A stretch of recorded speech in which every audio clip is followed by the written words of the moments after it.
మధురార్చన భక్తి టీవీ ప్రేక్షకులకు నమస్కారం.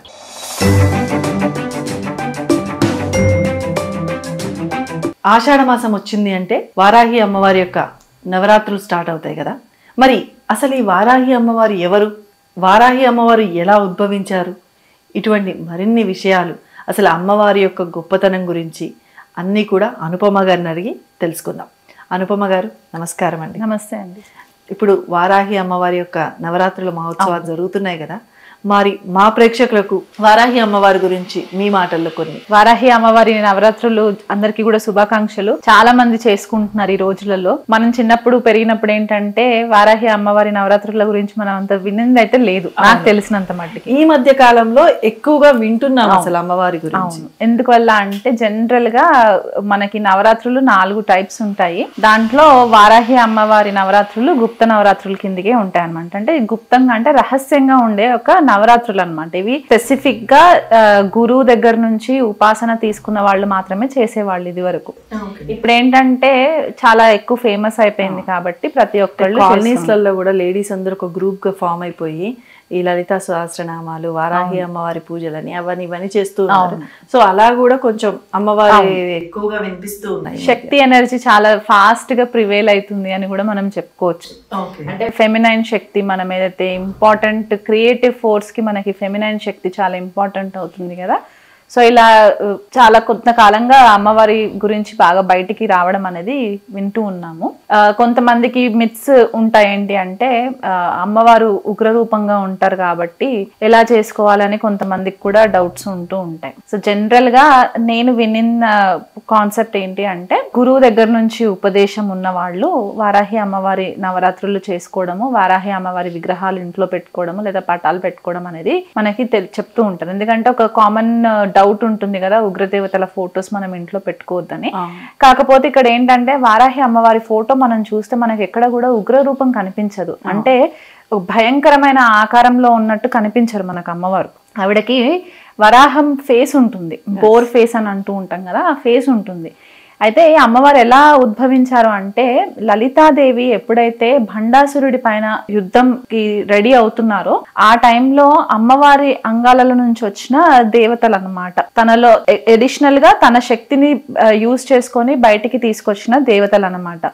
మనకి రాజశ్యామల అమ్మవారు కావచ్చు, శ్యామలాదేవి నవరాత్రులు కూడా చేస్తూ ఉంటాం మనం. అలాగే ఇక్కడ వారాహి అమ్మవారు కూడా అలాగే వచ్చిన వాళ్ళు. సో వారాహి అమ్మవారి దగ్గరకు వచ్చేసరికి అమ్మవారు ఏం చేశారంటే లలితమ్మవారు తన యొక్క సైన్యానికి అధ్యక్షురాలుగా పెట్టారనమాట. సైన్యాధ్యక్షురాలుగా అమ్మవారిని పెట్టారు, అంటే కమాండర్ ఇన్ చీఫ్ లాగా అనమాట. సో ఇక్కడ మనకి లలితా సహస్రనామంలో కూడా స్పెసిఫిక్ గా అమ్మవారి గురించి మెన్షన్ చేసి ఉంటుంది. వారాహి అమ్మవారి గురించి ఒక లైన్ ఉంటుంది, కిరీ చక్ర రథారూఢ దండనాథ పురస్కృత అని చెప్పేసి ఉంటుంది. అంటే ఆవిడకి పేరు, అమ్మవారు ఇచ్చిన పేరు ఏంటంటే దండనాథ అనే ఒక పేరు ఇచ్చారనమాట కమాండర్ ఇన్ చీఫ్ కి. సో ఇక్కడ ఈవిడ మెయిన్ సిగ్నిఫికెన్స్ వచ్చేసరికి ఏంటి అంటే మనకి ఎవరైతే లైఫ్ లో మనకి శత్రు భయాలున్నా లేకపోతే అనారోగ్యంతో బాధపడుతున్నా కంటికి కనపడని గుప్త శత్రువులు ఉంటూ ఉంటారు కొన్నిసార్లు, వాళ్ళతో మనం ఫైట్ చేస్తూ ఉంటూ ఉంటాం తెలియకుండా. అలాంటి సమస్యలున్నా, కోర్టు విషయాలలో ఏదైనా ఇబ్బందులు పడుతూ ఉన్నా, లేకపోతే కొంతమంది చాలా తొందరగా భయపడుతూ ఉంటూ ఉంటారు. సో అలాంటి వాళ్ళైనా సరే అమ్మవారి వారాహి అమ్మవారి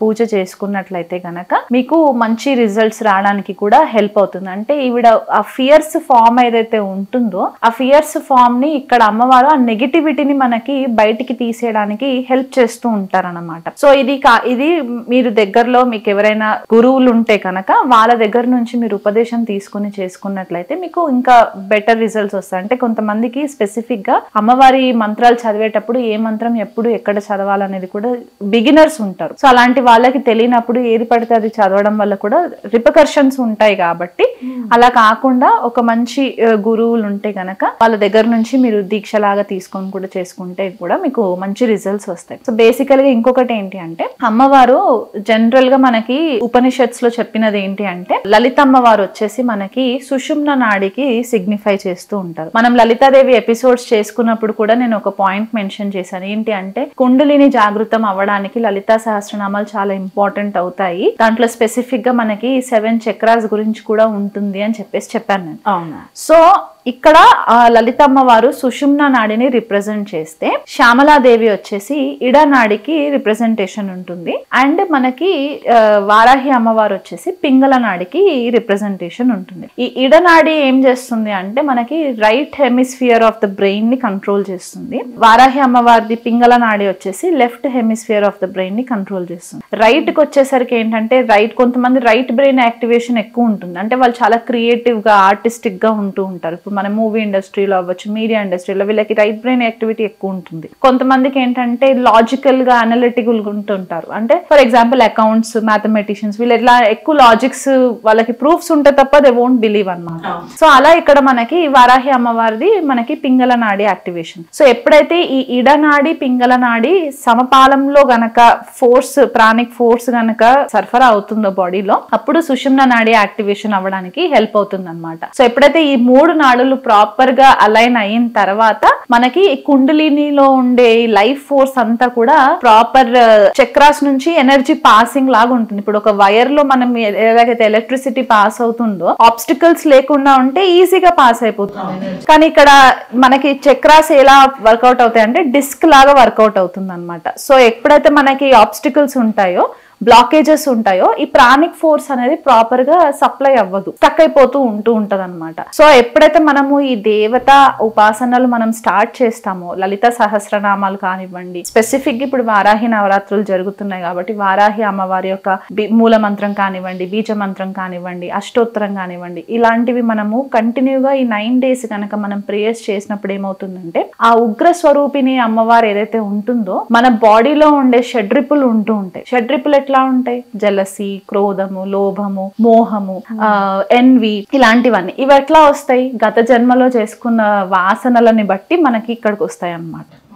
ఇవన్నీ ఎక్కడ స్టోర్ అయి ఉంటాయి? మూలాధారంలో స్టోర్ అయి ఉంటాయి. మూలాధార బేస్ చక్ర అయిపోతుంది, అక్కడ స్టోర్ అయి ఉంటాయి. అంటే సెవెరల్ పాస్ట్ లైఫ్స్ నుంచి మనం తెచ్చుకున్న కర్మలన్నీ కూడా అక్కడ స్టోర్ అవుతాయి. కాబట్టి ఎప్పుడైతే మనం ఈ మంత్ర ఉచ్చారణ చేస్తూ ఉంటామో, మెల్లిమెల్లిగా అమ్మవారు మన కర్మస్ అన్ని కూడా క్లెన్స్ చేస్తూ వస్తూ ఉంటారనమాట. సో అప్పుడు ఏమవుతుందంటే ఈడ పింగళ బ్యాలెన్స్ అయినప్పుడు సుషుమ్నాకి హెల్ప్ అవుతుంది అనమాట. సో దట్ మన అన్ని 7 చక్రాస్ క్లెన్జింగ్ అయిపోయిన తర్వాత సహస్రార యాక్టివేషన్ అవ్వడానికి హెల్ప్ అవుతుంది. అండ్ అలా కాకుండా మనం చక్రాస్ వారీగా చూసుకుంటే గనక వారాహి అమ్మవారు మనకి ఆజ్ఞ చక్రతో కూడా కనెక్ట్ అవుతుంది. ఆజ్ఞ చక్ర అంటే మనకి కనుబొమ్మల మధ్యలో ఉంటుంది, 3rd ఐ చక్ర అని అంటూ ఉంటాం. సో ఇది కొద్దిగా మనకి జాగృతం అయింది అంటే మన ఇంట్యూషన్ బాగా పనిచేస్తూ ఉంటుంది, కొద్దిపాటిగా సైకిక్ ఎబిలిటీస్ వస్తూ ఉంటాయి.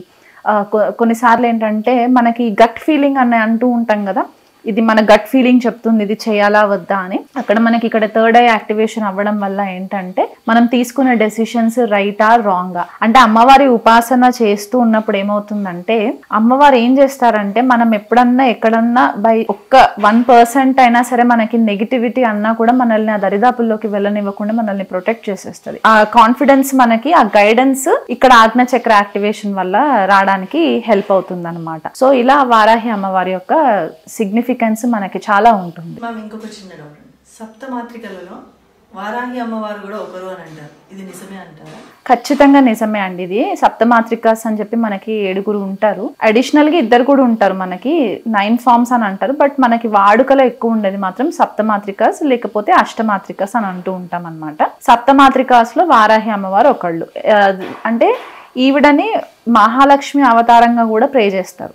ఎందుకంటే ఇప్పుడు మనకి విష్ణుమూర్తి వరాహ అవతారం ఎత్తినప్పుడు వరాహ అనేది అయితే మనకి మేల్ ఫామ్ ఉంటుందో ఆయనకి అనుకూలంగా ఉండే శక్తి స్వరూపిణి వారాహి అమ్మవారు అవుతుంది అనమాట, ఫీమేల్ కాన్సెప్ట్ అవుతుంది. అండ్ మిగతా సప్తమాత్రికస్ లో ఈవిడ కూడా ఉంటారు కాబట్టి మనకి బ్రాహ్మణి, కౌమారి, వైష్ణవి, మాహేశ్వరి, చాముండ, వారాహి అండ్ ఇంద్రాణి. సో వీళ్ళందరూ కూడా సప్తమాత్రికస్ కిందికి వస్తారు. అడిషనల్ గా 2 ఉంటారు, ఒకటి నారసింహి అండ్ వినాయకి. వాళ్ళని కూడా మనము కన్సిడరేషన్ లోకి తీసుకుంటాం కాబట్టి వారాహి అమ్మవారు ఈ సప్తమాత్రికాస్ లో ఒకళ్ళు అనమాట. వారాహి అమ్మవారిని పూజించాలంటే అంటే ప్రత్యేకమైన ఇలా ఉండాలి, నిష్టగా ఉండాలి అని చెప్పి ఇటువంటి నియమాలు ఏమైనా ఉంటాయా?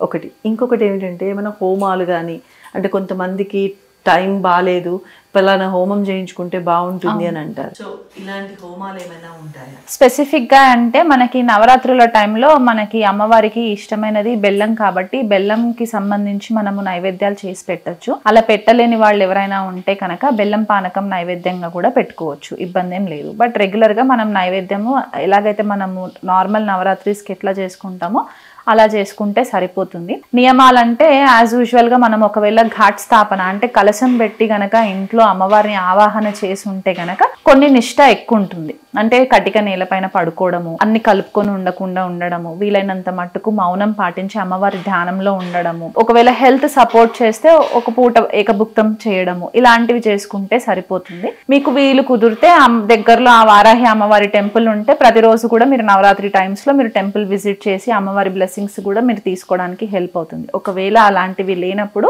మీకు టైం దొరికినప్పుడు మీ ఇన్నర్ కాన్షియస్నెస్ జాగృతం అవ్వాలి, కర్మలు క్లియర్ అవ్వాలి అని అనుకున్నప్పుడు ఒక్క గంట పాటు అయినా సరే అమ్మవారి ధ్యానంలో కూర్చొని ప్రయత్నం చేయండి. అమ్మవారి మూల మంత్రం, బీజ మంత్రం మీ గురువులు ఎవరైనా గనక మీకు ఉపాసన ఇచ్చుంటే గనక అది మీరు చేసుకోవడం వల్ల కూడా మీకు హెల్ప్ అవుతుంది. అది కాకుండా ఈ స్పెసిఫిక్ గా ఇలాంటి టైమ్స్ లో చేయలేదు, ఫస్ట్ టైం వింటున్నాము, బిగినర్స్ ఉన్నాము అనుకుంటే కనుక మీరు టెంపుల్ కి విజిట్ చేయొచ్చు, టెంపుల్లో మీరు పూజలు చేయించుకోవచ్చు. నవరాత్రులు కాకుండా కూడా మీరు ఏమైనా హోమాలు చేయించుకోవాలనుకున్నా కూడా కొన్ని స్పెసిఫిక్ వారాహి అమ్మవారి టెంపుల్స్ ఉంటాయి. ఆ టెంపుల్స్ లో కూడా మీరు శత్రు భయాలు ఎక్కువ ఉన్నప్పుడు, ఆరోగ్యం సపోర్ట్ చేయట్లేదు, చాలా తీవ్రమైన అనారోగ్యంతో బాధపడుతున్న వాళ్ళు ఎవరైనా ఉంటే గనక మీ జన్మ జాతకం పరిశీలన చేయించుకున్న తర్వాత స్పెసిఫిక్ గా రాహుకి సంబంధించి లేకపోతే కేతుకి సంబంధించి శనికి సంబంధించి చాలా పీడింపబడుతున్నట్లయితే గనక వారాహి అమ్మవారి హోమం చేయించుకోవడం వల్ల కూడా మీకు చాలా మంచి రిలీఫ్ వస్తుంది. అండ్ ఇంకొకటి ఏంటంటే కోర్టు వివాదాలు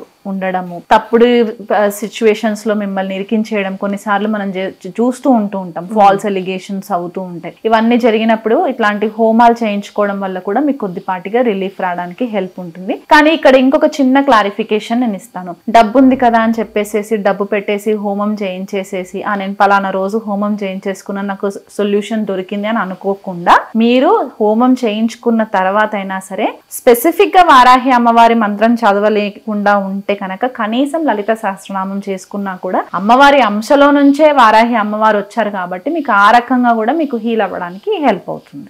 ఇంకొకటి మేడం, వారాహి అమ్మవారి యొక్క పూజలు కానీ లేదా ఏమైనా వారి గురించి చదువుకోవటం ఇట్లా చేస్తే అమ్మవారిది కర్మ అనేది ఏమన్నా తగ్గుతుందండి? అంటే కర్మఫలంగా ఇలా అనుభవిస్తూ ఉంటారు అంటారు కదా, కర్మలో ఏమన్నా మార్పులు వచ్చే అవకాశాలు ఉన్నాయంటారు? ఖచ్చితంగా ఉంటుంది. అదే నేను చెప్పాను కదా, మనకి కర్మలు మన గత జన్మలో చేసుకున్న కర్మలు వాటి వాసనల వల్లనే మనం ఇప్పుడు సఫర్ అవుతాం. మనం ఏం చేస్తాము, ప్రతి ఒక్కరి పైన బ్లేమ్ వేసేస్తూ ఉంటాం. మనం యాక్సెప్ట్ చేయడం, నేను గతంలో చేసుంటాను కాబట్టి నేను ఇప్పుడు ఇక్కడ సఫర్ అవుతున్నాను అని చెప్పేసి పక్కన వాళ్ళ పైకి తోసేయడము, పక్కన వాళ్ళే నా శత్రువులు అని అనుకోవడం. శత్రువుని మనము పక్కన వెతికేదానికంటే ముందు ఫస్ట్ మనలో ఉన్న శత్రువులని మనము అది స్టాప్ చేయాలన్నమాట. ఆ శత్రువులు ఏ రకంగా ఉంటారు, షడ్రిపుల్ లాగా ఉంటారు. మనకి ఈ యాంగర్ అవ్వచ్చు, కోపము, జెలసీ ఇట్లాంటివన్నీ కూడా మనకి శత్రువులే కదా, మనల్ని హై లెవెల్ కి ఎదగడానికి ఇవ్వకుండా స్టాప్ చేస్తూ ఉంటాయి. సో అప్పుడు మనం వారాహి అమ్మవారి సాధన మొదలు పెట్టినప్పుడు ఏమవుతుందంటే మెల్లిమెల్లిగా కట్ అవుతూ వస్తూ ఉంటుంది. ఇది ఓవర్ నైట్ సక్సెస్ లాగా చెప్పడానికి కూడా లేదు. మన ప్రారంధం ఎంత స్ట్రాంగ్ గా ఉంటే మనకు అంత టైం పడుతూ ఉంటుంది. సో ఓర్పు, ఓపిక అనేది మనకి చాలా ఇంపార్టెంట్. ఈ సాధన ఎంత ఇంటెన్సిటీ పెరుగుతూ ఉంటుందో ఆ టైంలో మీకు గురువుగా ఒక గురువు పర్సన్ ఉండి వాళ్ళు మీకు చేయి పట్టుకొని గైడెన్స్ ఇచ్చే మాదిరిగా కనుక మీరు చేసుకోగలిగితే సాధన అమ్మవారిని అడగండి, మీకు ఎలాంటి గురువుని పంపించాలో అమ్మవారికి తెలుస్తుంది. కాబట్టి మీ సాధనలో సిన్సియారిటీ ఉంటే ఖచ్చితంగా మీకు ఒక మంచి జెన్యూన్ గురువు దొరకడానికి కూడా ఛాన్సెస్ ఉంటాయి. మరి వారాహి అమ్మవారి గురించి తెలుసుకున్నారు కదా, మీకు దగ్గరలో ఉన్న ఆలయానికి వెళ్ళి అమ్మవారిని దర్శించుకున్నా లేదా మీకున్నటువంటి ప్రాబ్లమ్స్, దీర్ఘకాలిక ప్రాబ్లమ్స్ ఏవైతే ఉంటాయో అవన్నీ కూడా పోవాలి అంటే అమ్మవారి గుడికి వెళ్ళి దర్శనం చేసుకొని అమ్మవారిని ప్రార్థిస్తే తప్పకుండా ఆ అమ్మ కృప అనేది మీ మీద ఉంటుంది అనేసి అంటున్నారు. అంతేకాదండి, అమ్మవారిని ఇంట్లో కూడా పూజించుకోవచ్చు. ఒకవేళ మీకు వారాహి అమ్మవారిని పూజించడం ఇబ్బంది అనిపిస్తే ఆ లలితాదేవిని కూడా పూజించుకొని మీకున్న ఇబ్బందులన్నింటినీ కూడా తొలగిపోతాయి అనేసి అంటున్నారు. మరి అనుపమ గారు, థ్యాంక్ యూ సో మచ్ అండి. మా ప్రేక్షకులకు ఎంతో వారాహి అమ్మవారి గురించి చెప్పారు. ధన్యవాదాలు. ప్లెజర్.